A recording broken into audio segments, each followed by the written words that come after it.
आणि बुलेटिनच्या सुरुवातीलाच महत्त्वाची बातमी पालकमंत्री पदासंदर्भातली। नाशिकच्या पालकमंत्री पदाचा पेच सुटला असून गिरीश महाजन यांच्याकडेच पालकमंत्री पद राहणार अशी सूत्रांनी माहिती दिली आहे।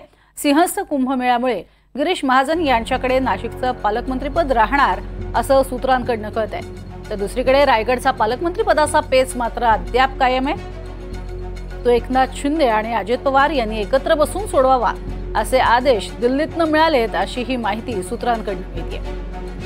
त्यामुळे आता रायगडचा पेच अजूनही कायम असल्याचं कळतंय। या संदर्भातला निर्णय हा दोन्ही उपमुख्यमंत्र्यांनी एकत्रित बसावा आणि निर्णय सोडवावा असं दिल्लीतनं सांगण्यात आलेलं आहे असंही कळतंय। तर दुसरीकडे नाशिकचे पालकमंत्री म्हणून गिरीश महाजन हेच कारभार पाहणार यावरती शिक्कामोर्तब झाल्याचं सूत्रांकडून कळतंय।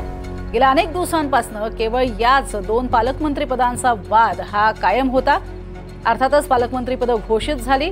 गिरीश महाजनांचं नाशिकमधून नाव समोर आलं तर आदिती तटकरे यांचं रायगडमधून नाव समोर आलं आणि याच दोन्ही नावांवरनं प्रचंड अशा स्वरूपात अंतर्गत खळबळ राजकीय माजलेली होती। अधिक माहिती घेऊयात आमचे प्रतिनिधी सागर कुलकर्णी यांच्याकडनं। सागर, नेमकं काय आता या संदर्भात दोन्ही उपमुख्यमंत्र्यांना निर्णय घ्यावा लागणार आहे आणि या दोघांना एकत्रित बसावं लागणार आहे रायगडच्या पालकमंत्री पदासंदर्भात?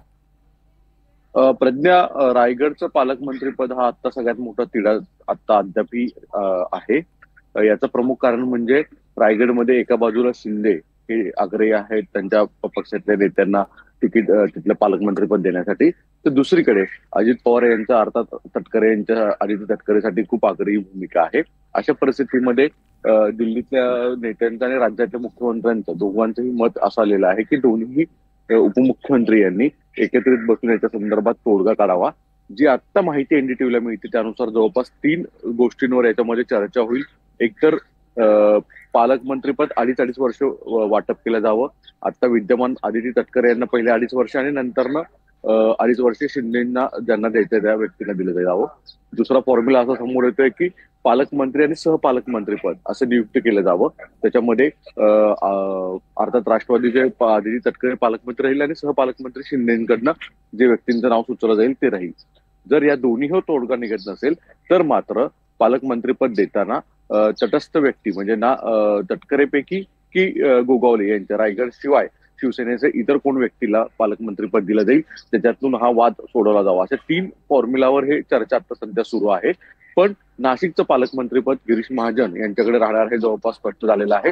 राज्याचे मुख्यमंत्र्यांनी तशा स्वरूपाची संकेत सुद्धा कालच्या बैठकीत दिल्याची माहिती उपलब्ध होतीये।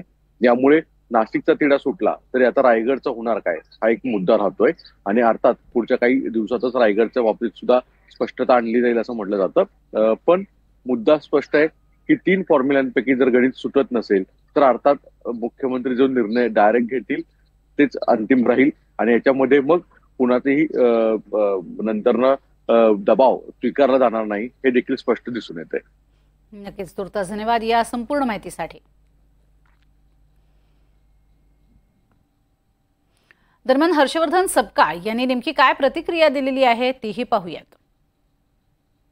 महाराष्ट्राचा गृह विभाग घाशीराम कोतवाल चालवत आहे का हा एक प्रश्न उभ्या महाराष्ट्राला पडलाय आणि देवेंद्रजी जेव्हापासून गृहमंत्री आहेत तेव्हापासून कायदा व सुव्यवस्थेची पुरती वाट लागलेली आहे।